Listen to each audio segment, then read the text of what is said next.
বিসমিল্লাহির রহমানির রহিম قد أفلح المؤمنون الذين هم في صلاتهم خاشعون والذين هم عن اللغو معرضون আল্লাহ রাব্বুল আলামিন বলেন قد أفلح المؤمنون নিশ্চয়ই মুমিনগণ সফল হয়েছেন। قد أفلح নিশ্চয়ই সফল হয়েছেন আল মুমিনুন যারা মুমিন ঈমানদার। ঈমানদার নরনারী মুমিন বান্দা বান্দিরা قد أفلح সফল হয়েছেন। আল্লাহ বলেন قد أفلح المؤمنون ঈমানদার নরনারী সফল হয়েছেন। কিভাবে সফল হলেন? এরপরে আয়াতে আল্লাহ বলেন الذين هم في صلاتهم خاشعون আল্লাহ বলেন মুমিনরা সফল হয়েছে। এইভাবে সফল হয়েছে الذين যারা في صلاتهم الذين هم যারা في صلاتهم নামাজের মধ্যে খাশিউন যারা নামাজের মধ্যে বিনয় এবং নম্রতা পালন করে। মুমিন কারা? আল্লাযীনা হুম যারা ফি সালাতিহিম নামাজের ভিতরে খাশিউন বিনয় এবং নম্রতা প্রকাশ করে। আল্লাহ বলেন আল্লাযীনা হুম ফি সালাতিহিম খাশিউন যারা নামাজের ভিতরে খাশিউন বিনয় নম্রতা আদব সম্মান নামাজের ভিতরে যার নামাজের মধ্যে আদব আছে সম্মান আছে তাজিম আছে বিনয় আছে নম্রতা আছে। আল্লাহ বলেন তারা নামাজ যারা এইভাবে নামাজ আদায় করে যাদের নামাজে বিনয় নম্রতা আদব সম্মান তাজিম এইগুলি যাদের নামাজের ভিতরে আছে আল্লাহ বলেন قد أفلح المؤمنون তারা হলো মুমিন তারা সফল হয়ে গেছে। সুবহানাল্লাহ। আপনার আমার অন্তরের মধ্যে প্রশ্ন আসলো আল্লাহ আপনি যে বললেন قد أفلح المؤمنون তারা সফল হয়ে গেছে আমি প্রশ্ন করলাম আল্লাহ কারা সফল হয়ে গেছে? আমি প্রশ্ন করলাম সফল হলো কারা? আল্লাহ বলেন মুমিনুন যারা মুমিন যারা ঈমানদার যারা মুমিন ঈমানদার নরনারীরা সফল হয়ে গেছে। আবার আপনার আমার অন্তরের প্রশ্ন আল্লাহ কিভাবে সফল হলো?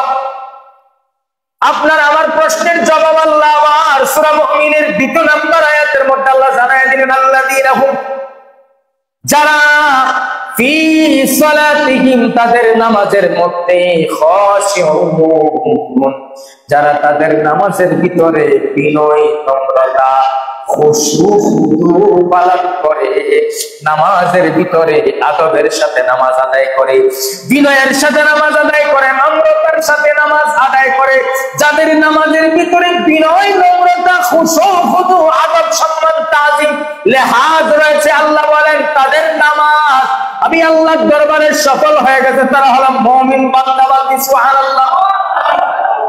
এবার বুঝা গেল মুমিন বান্দা বান্দির ইবাদত আল্লাহর দরবারে কবুল হয়ে যায়।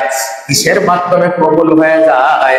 মুমিন বান্দা বান্দি যখন নামাজের মধ্যে দাঁড়ায় তাদের নামাজের ভিতরে খুশু আছে খুদু আছে বিনয় আছে নম্রতা আছে আদব আছে সম্মান আছে তাজিম আছে। তারা নামাজের মধ্যে যখন দাঁড়ায়া যায় দুনিয়া যদি কিয়ামত হয়ে যায় তারপর দুনিয়ার দিকে খেয়াল নাই একমাত্র আল্লাহর সাথে তাদের যোগাযোগ হয়। হয়ে যায়, ঠিক না বেঠি? মুমিন বান্দা বান্দি নামাজে দাঁড়ালে দুনিয়ার সাথে কোন সম্পর্ক আর থাকে না, নাকি থাকে? না না, থাকে না। হযরত আলী পায়ের ভিতরে তীর ঢুকে গেল, পায়ের ভিতরে তীর ঢুকে গেল। হযরত আলী পায়ের ভিতর থেকে তীর বের করার জন্য সাহাবায়ে কেরাম অনেক টানাটানি করতেছেন, জোর করতেছেন, কিন্তু বের হয় না। হযরত আলী বলেন, আমি দাঁড়াও, আমি নামাজে দাঁড়ায় যাই। নামাজের মধ্যে মাওলা আলী দাঁড়ায় গেলেন। নামাজের মধ্যে যখন দাঁড়ালেন, এইদিকে সাহাবীরা নামাজের মধ্যে আলী দাঁড়ায় নামাজ পড়তেছেন। সাহাবায়ে কেরাম হযরত আলী পায়ের ভিতর থেকে তীরটাকে টেনে বের করে ফেললেন। সুবহানাল্লাহ। অথচ নামাজের আগে কত টানাটানি হলো, তীর বের হয় না। আলী বলেন, দাঁড়াও, আমি নামাজে দাঁড়াই। নামাজে দাঁড়ানোর পরে যখন তীরটা ধরে টান দিল, টান দিতে দেরি, নামাজের ভিতরে তীর বের হয়ে আসতে দেরি হলো না। এবার আপনার আমার প্রশ্ন হলো, নামাজের আগে তীর টানে বের হয় না, নামাজে দাঁড়ানোর পরে তীরটা কেন বের হয়ে যায়? বোঝা গেল আলী নামাজের মধ্যে যখন দাঁড়াইলো। আমরা জানি নামাজের ভিতরে দাঁড়াইলে মেরাজ হয় কার সাথে?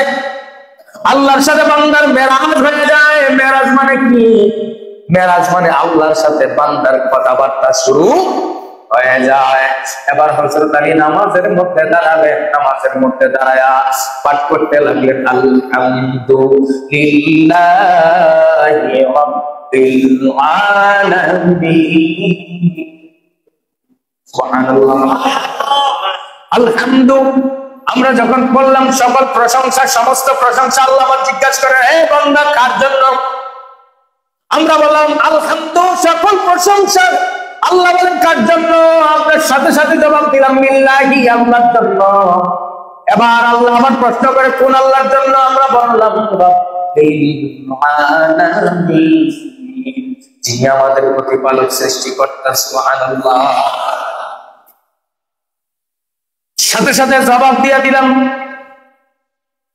আমার আল্লাহ রাব্বুল আলামিনের সাথে। এইভাবে যখন বান্দা নামাজের ভিতরে দাঁড়ায়া তেলাওয়াত করতে থাকে, প্রত্যেকটা শব্দ যখন বলতে থাকে, আল্লাহ বান্দার প্রত্যেকটা কথার সাথে সাথে জবাব দিয়া দেয়। সুবহানাল্লাহ। বান্দা নামাজে দাঁড়ায়া তেলাওয়াত করে আল্লাহর সাথে কালেকশন হয়, কথা হয়। ওই বান্দা যখন নামাজের মধ্যে দাঁড়ায়া মালিকের সাথে, তার প্রভুর সাথে কথা বলে, কথা বলার ভিতরে যখন সম্মান থাকে, তাজিম থাকে, আদব থাকে, নম্রতা থাকে, ভদ্রতা থাকে, খুশু থাকে, খুদু থাকে, ওই নামাজের ভিতরে যখন নম্রতা, ভদ্রতা, খুশু, খুদু, আদব, লেহাজ, সম্মান থাকে, আল্লাহ বলেন ওই নামাজটা আমি আল্লাহর দরবারে পৌঁছে যায়। কারণ ওই নামাজের ভিতরে তাকওয়া বেশি। যার নামাজে তাকওয়া বেশি, ওই ব্যক্তিটাই মুত্তাকি, ঈমানদার। এই জন্য আল্লাহ সূরাতুল মুমিনের প্রথম আয়াতের মধ্যে আল্লাহ বলেন কাদ আফলাহাল মুমিনুন। এই জন্য মুমিনরা সফল হয়ে গেছে। আপনি আমি প্রশ্ন করলাম, মুমিনরা সফল হলো কিভাবে? দ্বিতীয় আয়াতে আল্লাহ আবার জানাই দিলেন, আল্লাযীনা হুম ফী সালাতিহিম খাশিউন। আল্লাহ বলেন যারা নামাজের ভিতরে বিনয় নম্রতা পালন করে। এবং আপনার আমার প্রশ্ন, বিনয় নম্রতা কিভাবে?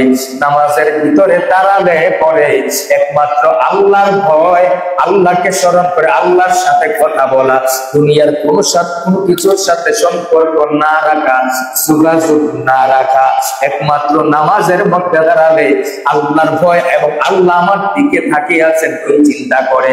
আল্লাহর সাথে যখন বান্দা কথা বলে, দুনিয়ার সমস্ত চিন্তা, চেতনা, ভাবনা সব ছেড়ে দিয়া আল্লাহর ভয়ে, আল্লাহকে খুশি করার জন্য, রাজি করার জন্য নামাজের ভিতরে দাঁড়ায়া যায়।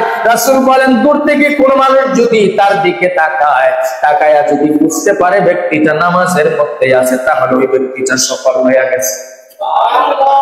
আর দূর থেকে কোনো মানুষ যদি তাকায়া যদি দেখে ওই ব্যক্তিটা নামাজ পড়তেছে না, কি করতেছে বোঝা যায় না, ওই ব্যক্তিটার নামাজ সঠিক হয় নাই। আমরা যদি নামাজের ভিতরে দাঁড়ায় কিছুক্ষণ পর খাজ্জাই, মাথা খাজ্জাই, দাড়ি আশ্রাই, দাড়ি ধরে টানি, একবার জামা ধরে টানি, একবার হাত ধরে খাজ্জাই, এদিকে হাত বারবার নাড়াচাড়া করি, মাথা নাড়াচাড়া করি, বডি নাড়াচাড়া করি, তাহলে কি খুশু আদায় হবে? নম্রতা আদায় হবে? হবে না। এই জন্য নামাজের মধ্যে দাঁড়ানোর সাথে সাথে সিজদার জায়গায় তিনটা চোখ রেখে দিতে হবে, ঠিক না বেঠিক? নামাজের ভিতরে দাঁড়ায় আমরা অনেকে চোখ বন্ধ করে দাঁড়ায় থাকি, না না, চোখ বন্ধ করে দাঁড়ানো যাবে না। নামাজের ভিতরে আমরা অনেকেই দাঁড়ায় সামনের দিকে তাকায় থাকি, না, সামনের দিকে তাকানো যাবে না। তাকাতে হবে কোন দিকে? সিজদা যেখানে দিবেন ওই জায়গায় তাকাতে হবে, ঠিক না বেঠিক? মনে থাকবে তো ইনশাআল্লাহ?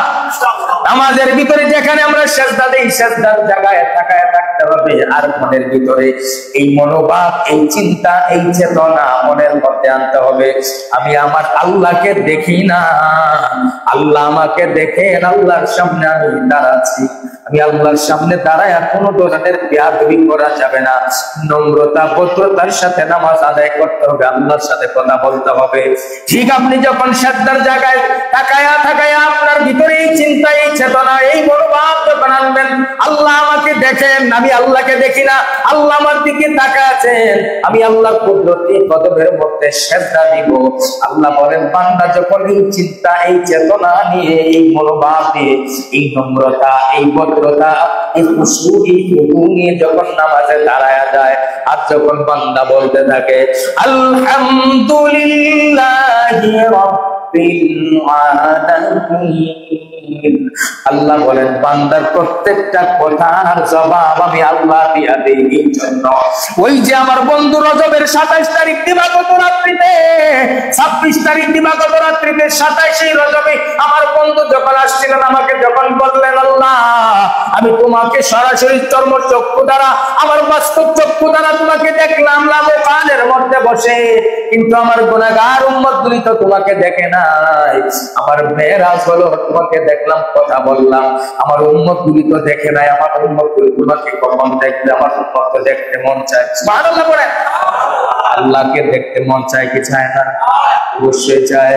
নবী যখন এই আরজি আল্লাহর দরবারে দিলেন, আল্লাহ বলেন বন্ধু আমার চিন্তার কারণ নাই, চিন্তার কারণ নাই, আপনি লামকানের মধ্যে আরশের উপরে এসে আমি আল্লাহর সাথে দেখা করলেন, কথা বললেন, আল্লাহ আপনাকে দেখা দিলেন। আপনার উম্মতের জন্য আপনি চিন্তা করতেছেন, আপনার উম্মত আমাকে দেখবে। আপনার উম্মত যখন নামাজের মধ্যে দাঁড়ায়া দাঁড়ায়া খুশু এবং খুদু, নামাজের মধ্যে নম্রতা ভদ্রতার সাথে, নমনীয়তার সাথে আমি আল্লাহর সামনে যখন নামাজের জন্য দাঁড়ায়া যাবে, অন্তরে যখন এই চিন্তা, এই চেতনা, এই মনোভাব থাকবে, আল্লাহ আমার দিকে তাকায় আছেন, আল্লাহ আমাকে দেখেন, আমি আল্লাহকে দেখি না, আল্লাহর সামনে দাঁড়িয়েছি, এই চিন্তা, এই ভয় নিয়ে যখন নামাজের মধ্যে দাঁড়ায়া তেলাওয়াত করতে থাকবে, আমি প্রত্যেকটা কথার জবাব আপনার উম্মতকে দিয়া দিব। এই নামাজের ভিতরে আপনার উম্মতের সাথে আমার মেরাজ হয়ে যাবে। তো নামাজের মাধ্যমে আল্লাহকে পাওয়া সম্ভব। ইবাদতের মধ্যে সবচেয়ে শ্রেষ্ঠতম ইবাদত হলো নামাজ। ইবাদতের মধ্যে সবচেয়ে শ্রেষ্ঠতম ইবাদত হলো নামাজ, যে ইবাদতের মাধ্যমে সর্বপ্রথম আল্লাহকে খুশি করা যায়। এই জন্য নামাজ আমাদের জন্য খুবই গুরুত্বপূর্ণ বিষয়। ইসলামের স্তম্ভগুলির মধ্যে আপনি মুসলমান হওয়ার পরে, কালেমা গ্রহণ করার পরে আপনাকে নামাজ আদায় করতে হবে। ঈমান আনার পরে আপনাকে নামাজ আদায় করতে হবে। নামাজ এই জন্য এত দামি, নামাজ হলো আল্লাহ পাকের হুকুম। নামাজ কার হুকুম? নামাজ হলো আল্লাহ পাকের হুকুম। আপনি আল্লাহর হুকুম পালন করার জন্য নামাজের মধ্যে দাঁড়াবেন। যদি মনে করেন যে নামাজ পড়লে জান্নাত পাবো, না না না না, নামাজ পড়লে জান্নাত নয়, জান্নাতের মালিককে পাবেন। কথা কোন ঠিক না বেঠিক? জান্নাত আমরা চাই না, জান্নাতের মালিককে চাই, ঠিক না বেঠিক? জান্নাতের মালিক যদি আমাদের হয়ে যায়, আল্লাহ বলেন আল্লাহুল মাওলা ফালাহুল কুল, বান্দা যখন আমার হয়ে যায় আমি বান্দার হয়ে যাই। সুবহানাল্লাহ। বান্দা যখন আমি আল্লাহকে স্মরণ করে, আমি আল্লাহ বান্দাকে স্মরণ করি, বান্দা যখন আমার দিকে একটা কদম আগায়া দেয়, আমি আল্লাহ বান্দার দিকে আমার কুদরতি 10টা কদম আগায়া দেই। এই জন্য তাকওয়া থাকবে কার উপর? আল্লাহর উপর। ভরসা আল্লাহর উপর। আপনি যখন ভরসা আল্লাহর উপর রাখবেন, আল্লাহ আপনার সমস্ত কিছু কি করে দিবেন? সহজ করে দিবেন। আপনার মধ্যে যদি আল্লাহর ভরসা থাকে, আল্লাহ পাকের ভয় আপনার অন্তরে থাকে, এমন একটা জামানা, এমন একটা সময় আমরা আসলাম, মানুষের ভিতরে আল্লাহর ভয় নাই, আল্লাহর ভয় মানুষের ভিতর থেকে চলে যাচ্ছে। ঠিক না ভাই? আল্লাহকে মানুষ ভয় করে না, এমন একটা সময় আসলাম কিন্তু বন্ধুরে, আল্লাহর ভয় যদি আমাদের অন্তরের মধ্যে না থাকে, আমাদের ইহকাল পরকাল সবকিছু বৃথা যাবে, কোনো কিছুই কাছে আসবে না। আল্লাহ পাকের ভয় যদি আপনার অন্তরের মধ্যে থাকে, আপনি নামাজ ছাড়বেন না, আপনার মধ্যে থেকে নামাজ চলে যাবে না। বন্ধুরি আমার, আল্লাহর ভয় আপনার অন্তরের মধ্যে থাকলে আপনি মিথ্যা বলবেন না। আল্লাহর ভয় আপনার অন্তরের মধ্যে সুদ খাইবেন না, সুদ দিবেন না, সুদের সাথে সম্পর্ক রাখবেন না। আল্লাহর ভয় আপনার মধ্যে থাকলে ঘুষ খাবেন না, দিবেন না, সম্পর্ক রাখবেন না। যদি আল্লাহর ভয় আপনার অন্তরের মধ্যে থাকে, হারাম রাস্তায় আপনি উপার্জন করবেন না। এই জন্য আল্লাহ পাকের ভয় আপনার অন্তরের মধ্যে থাকলে মিথ্যা কথা বলতে আপনি চিন্তা করবেন আমি আল্লাহকে ভয় পাই। সুদ খাওয়ার সময় চিন্তা করবেন আমি আল্লাহকে ভয় করি, আমি দেখি না আল্লাহ আমার দিকে দেখেন, আল্লাহ আমার দিকে তাকায় আছেন। আপনি যখন অন্যায় করবেন, জুলুম করবেন, আপনার মধ্যে এই মনোভাব, এই চিন্তা আসবে। জুলুমের আগেই, অন্যায়ের আগে, মিথ্যা বলার আগে, হারাম খাওয়ার আগে আপনার ভিতরে এই চিন্তা, এই মনোভাব, এই ভয় এসে কাজ করবে। আমি আল্লাহকে ভয় করি, আল্লাহকে ভয় করি, আল্লাহকে ভয় করি। তাকুল্লাহ, আল্লাহ তো কোরআনে বারবার বলেছেন আমি আল্লাহকে ভয় করো, আল্লাহকে ভয় করো, আল্লাহকে ভয় করো। কিন্তু আমরা আল্লাহকে ভয় করা বাদ দিয়ে আমরা অহংকার করি। অথচ আল্লাহ বলেন অহংকার আমি আল্লাহর চাদর, অহংকার আল্লাহর চাদর। আল্লাহ বলেন অহংকার হলো আমার চাদর, আমি আল্লাহকে ভয় করো।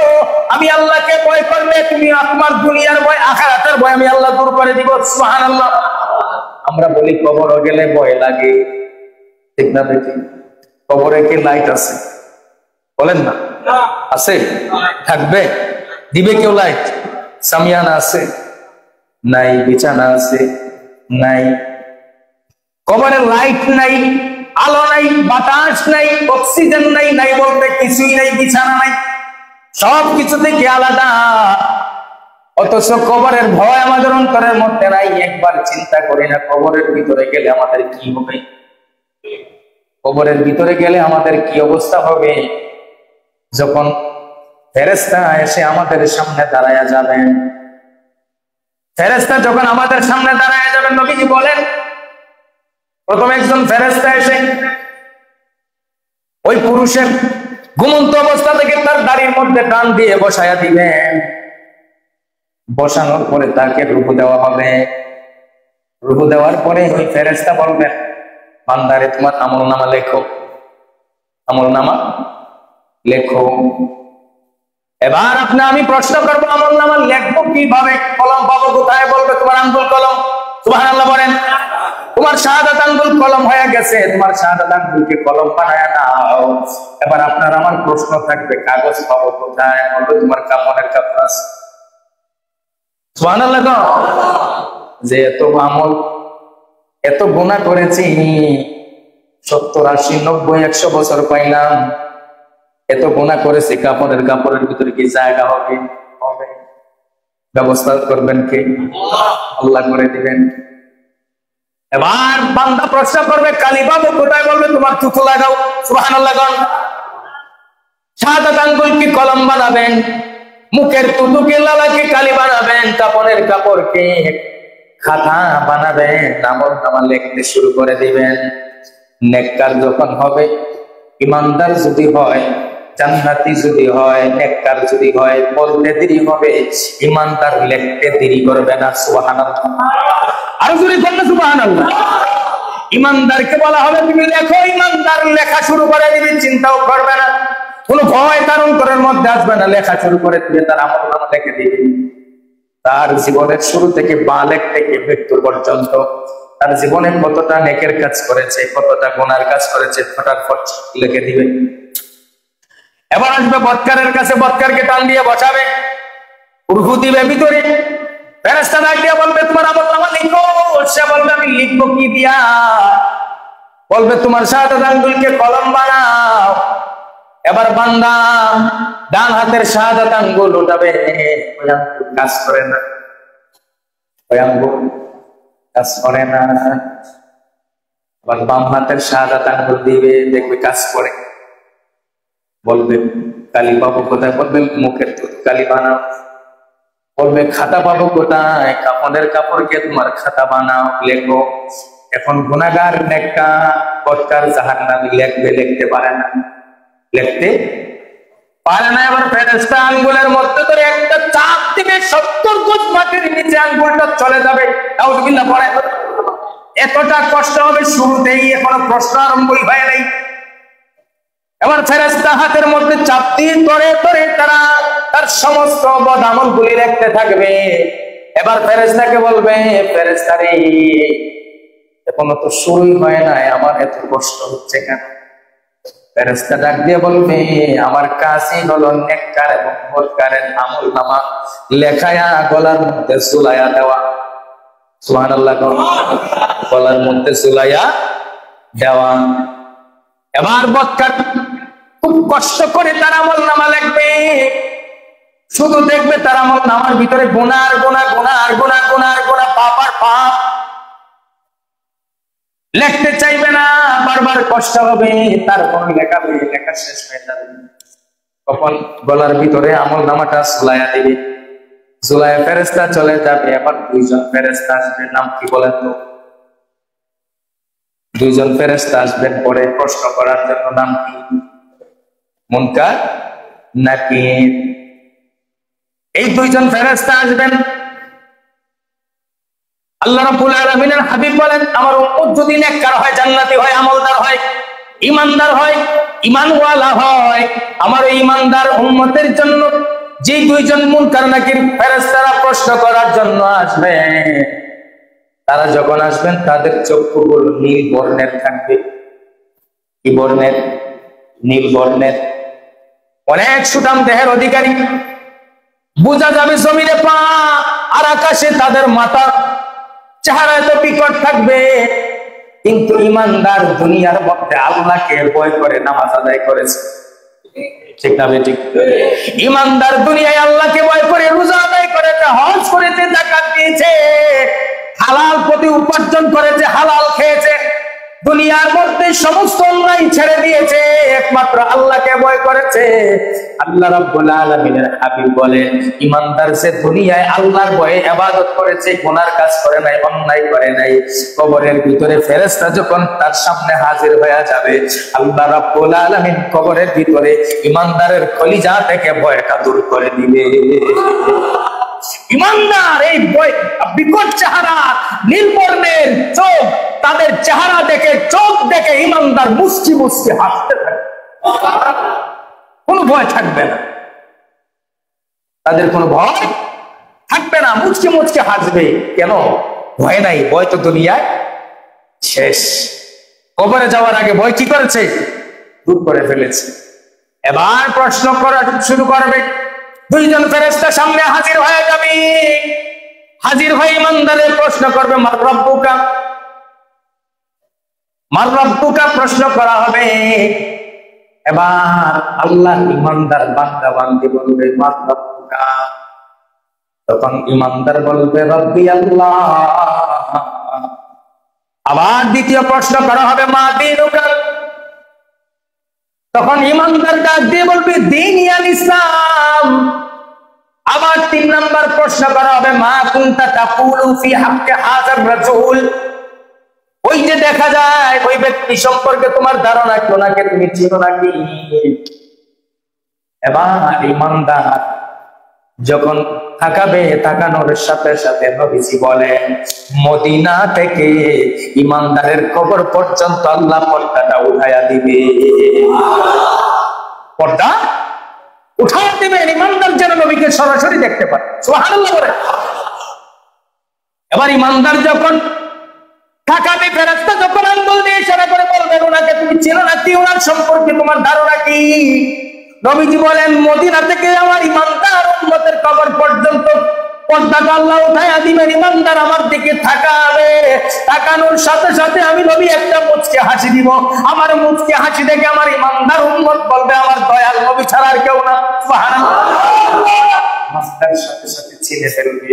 আমার নবী বলবেন, ওই সময় ফেরেশতা 3টা প্রশ্নের জবাব পাওয়ার সাথে সাথে আল্লাহর পক্ষ থেকে একটা ইলহাম আসবে, একটা আওয়াজ আসবে, গায়বী আওয়াজ, যেটাকে বলা হয় ইলহাম আসবে। আমার বান্দাকে জান্নাতি পোশাক পরায়া দাও, আমার বান্দাকে জান্নাতি বিছানা বিছায়া দাও, আমার বান্দার জন্য জান্নাত থেকে তার কবর পর্যন্ত একটা রাস্তা তৈরি করে দাও, জান্নাতের বাতাস জারি করে দাও, আর আমার বান্দাকে তোমরা ঘুম পাঠায়া দাও।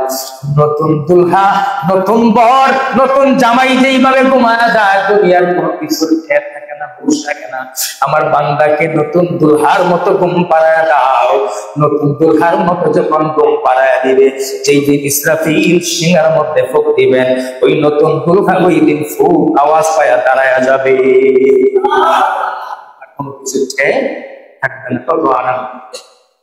এবার নবীজি বলেন, যখন গুনাহগার, বদকার, সিয়াকার, জাহান্নামী, পাপী, অন্যায়কারী ব্যক্তির কবরের মধ্যে যখন ফেরেশতা আসবে, ওই মুনকার নাকির ফেরেশতার দুই চোখ, নীল বর্ণের দুই চোখ দেখে, তার বিকট চেহারা দেখে, ভয়ঙ্কর চেহারা দেখে, ওই গুনাহগার, ওই বদকার আমার উম্মতটা ভয়ে থরথর করে কাঁপতে থাকবে, নিজের জান বাঁচানোর জন্য ভয়ে রশি ছিঁড়ে দৌড়ায়া পালাতে থাকবে। আমরা তো উপর থেকে কিছু শুনি না, অথচ ওই গুনাহগার, ওই জাহান্নামী, ওই পাপী নিকৃষ্ট ব্যক্তি চিৎকার করে করে কান্না করতে থাকবে, ভয়ে থরথর করে কাঁপতে থাকবে। এবার মুনকার নাকির প্রশ্ন করবেন, মার রব্বুকা মা দীনুকা মা কুনতা তাকুলু ফি হাক্কি হাযার রাসূল। সে প্রত্যেকটা প্রশ্নের জবাবে বলবে, না আমি কিছুই জানি না, কিছুই জানি না, কিছুই জানি না। নবীজি বলেন, যখন আমার দিকে আঙ্গুল দিয়ে ইশারা করে দেখানো হবে, তোমার ওই ব্যক্তি সম্পর্কে তোমার ধারণা কি, তুমি চিনো নাকি?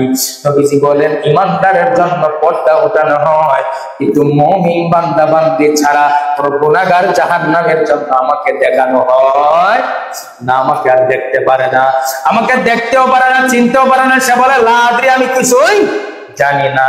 এবার তার আমল নামাটা তার গলার ভিতরে ঝুলানো থাকে, ফেরেশতারা যখন প্রশ্ন করা শেষ করে দেয়, না জবাব যখন তার ভিতর থেকে আসে, এবার আল্লাহর পক্ষ থেকে নাম আসে, এই বান্দার জন্য তোমরা জাহান্নামের বিছানা বিছায়া দাও, জাহান্নামের পোশাক পরিধান করায়া দাও, জাহান্নাম থেকে একটা রাস্তা তার কবরের ভেতরে তৈরি করে দাও, জাহান্নামের অগ্নিশিখার বাতাস তার কবরের মধ্যে জারি করে দাও। জাহান্নামের মধ্যে সেইভাবে আযাব হয়, এই দিন থেকে তার কবরের মধ্যে আযাব শুরু হয়ে যাবে কিয়ামত পর্যন্ত। যেই দিন ইসরাফিল আলাইহিস সালাম শিঙার মধ্যে ফুঁক দিবেন, এই ইসরাফিল আলাইহিস সালামের শিঙার ফুঁক পর্যন্ত আযাব চলতেই থাকবে, চলতেই থাকবে, চলতেই থাকবে। করেন না নাউযুবিল্লাহ। সহ্য করা সম্ভব? সম্ভব নয়। এই জন্য দুনিয়ায় থাকা অবস্থায় কবর হলো আখিরাতের প্রথম ঘাট।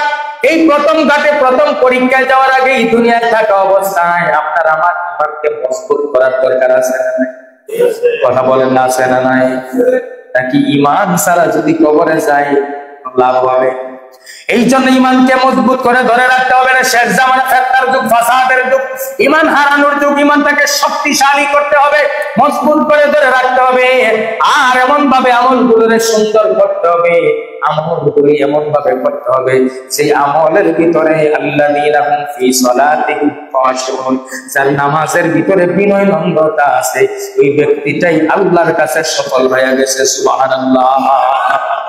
এই জন্য নামাজের মধ্যে বিনয় নম্রতা, আদব, সম্মান, খুশু এবং খুদু দুটোই লাগবে।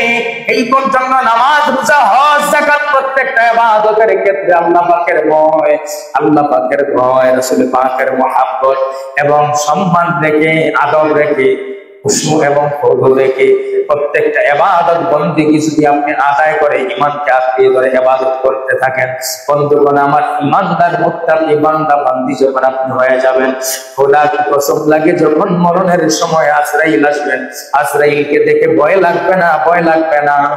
আজরাইল যখন দেহের ভিতর থেকে প্রাণটা বের করবেন, কষ্ট হবে না, কষ্ট হবে না। এই জন্য আজরাইলকে প্রশ্ন করা হলো, আজরাইল তুমি যখন ঈমানদার নরনারীর ভিতর থেকে রূহটা বের করো তাদের কেমন লাগে?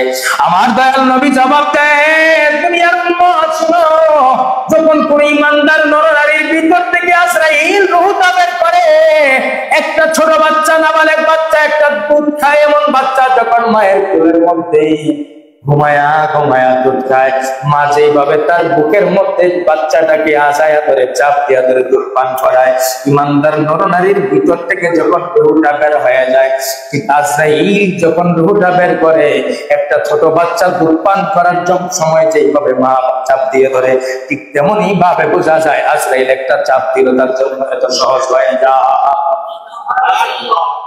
কার জন্য? ইমানদার নরনারীর। তো বোঝা গেল ইমানদার নরনারীর জন্য তার মরণটাও সহজ হয়ে যায়, কবরের ঘাটও সহজ, হাসরের ময়দানও সহজ হয়ে যাবে। এই জন্য বন্ধুরে, হাসরের ময়দানে যখন আমরা উঠবো, হাসরের ময়দানে ওঠার পরে আমাদেরকে 5টা প্রশ্ন করা হবে। কয়টা? কথা বলেন না, কয়টা? 5টা প্রশ্ন করা হবে। এর মধ্যে প্রথম প্রশ্নের নাম হলো নামাজ। প্রথম প্রশ্নের নাম কি? নামাজ। নামাজ কি দুনিয়ায় পড়বেন না কবরে গিয়া পড়বেন? দুনিয়ার মধ্যে পড়বেন। দুনিয়ার মধ্যে যদি ইমানটাকে শক্তিশালী করতে পারেন, ইমানটাকে যদি মজবুত রাখতে পারেন, আমলকে যদি সুন্দর করতে পারেন, আমল যদি আপনার সুন্দর হয়ে যায়, বেশি আমল লাগবে না, অল্প আমলই নাজাতের জন্য যথেষ্ট হয়ে যাবে। সুবহানাল্লাহ।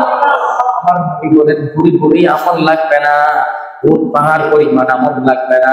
বান্দা তোর ইমান যদি ঠিক থাকে, ইমানে যদি ভেজাল না থাকে, খাঁটি ইমান নিয়ে যদি অল্প পরিমাণ আমল করো, অল্প পরিমাণ আমল করতে দেরি হবে, ওই আমলটা আল্লাহর কাছে কবুল হতে দেরি হবে না। সুবহানাল্লাহ।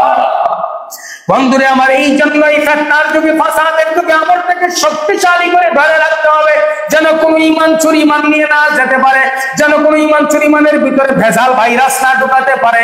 এই জন্য ইমানটাকে মজবুত করে ধরে 5 ওয়াক্ত নামাজ আদায় করেন, আল্লাহকে ভয় করেন, আল্লাহর ভয়ে 5 ওয়াক্ত নামাজ পড়েন, আল্লাহর ভয়ে রোজা রাখেন, আল্লাহর ভয়ে মিথ্যা বলা ছেড়ে দেন, আল্লাহর ভয়ে সুদ ছেড়ে দেন, সুদের সাথে সম্পর্কটাও ছেড়ে দেন, আল্লাহর ভয়ে ঘুষ ছেড়ে দেন, আল্লাহর ভয়ে হারাম উপার্জন ছেড়ে দেন, আল্লাহর ভয়ে দুনিয়ার সমস্ত অন্যায় জুলুম অনাচার অত্যাচার ছেড়ে দেন। ছেড়ে দিয়ে আল্লাহকে ভয় করেন, নবীর মুহাব্বত অন্তরে জায়গা দেন।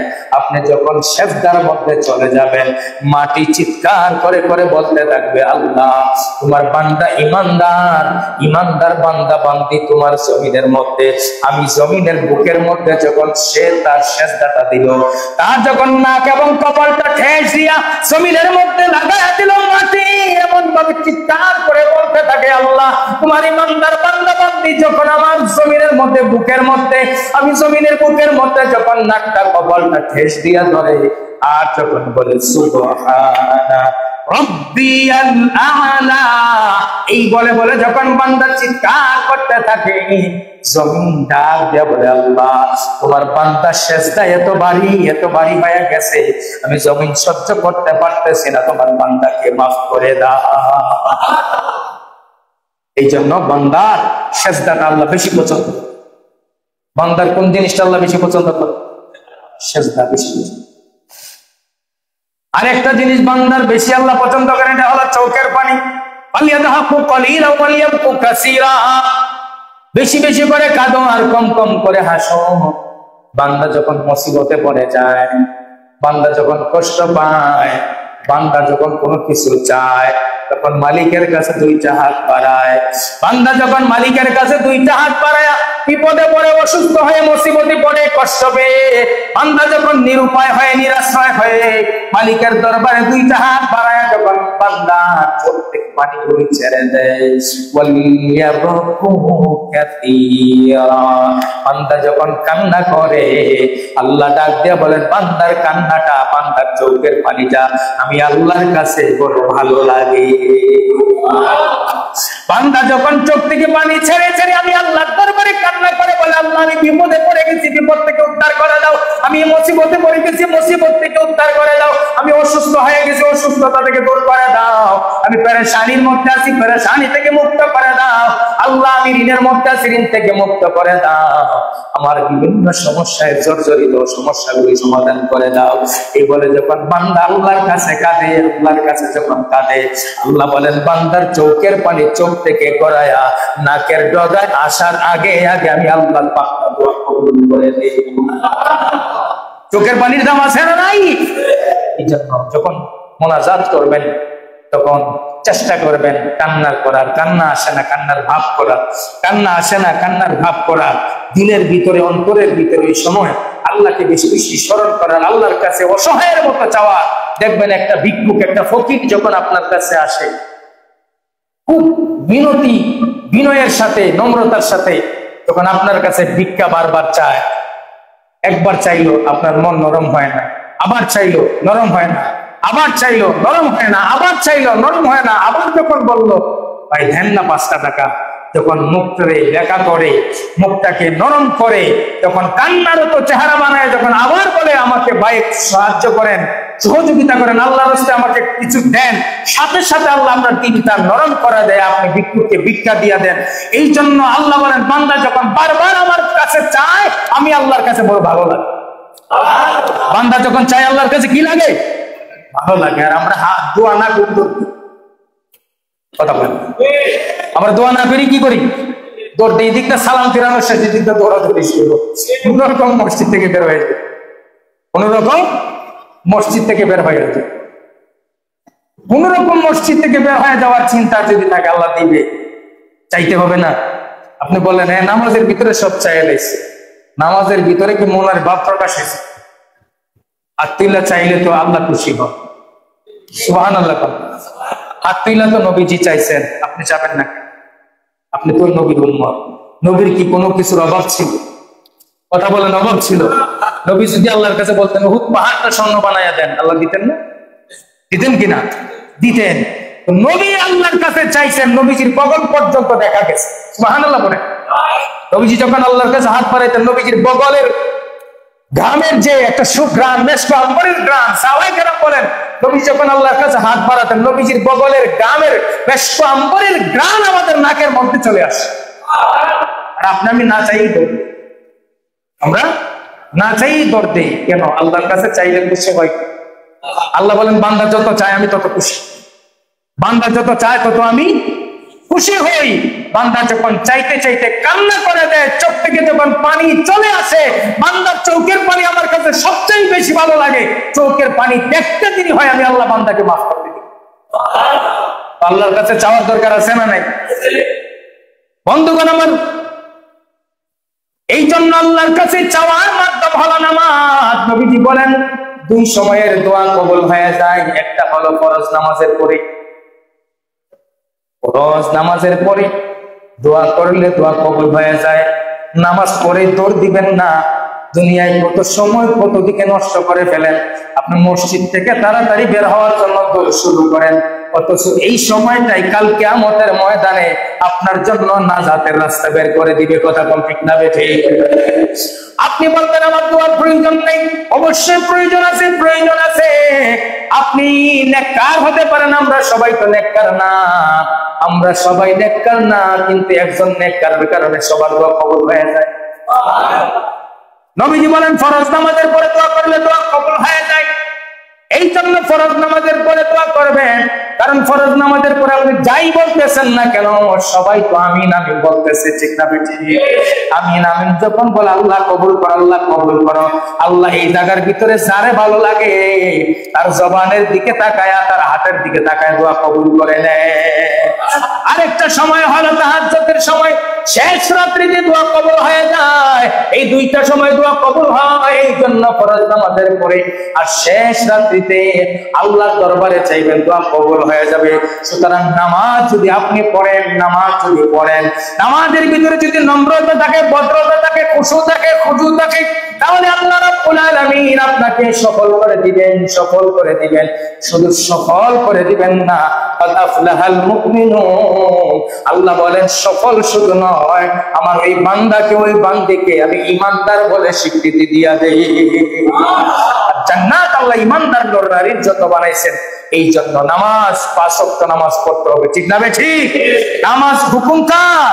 আল্লাহর। নামাজ বাধ্যতামূলক পড়তেই হবে, নামাজ ফরজ। এই জন্য নামাজ ছাড়া যাবে না।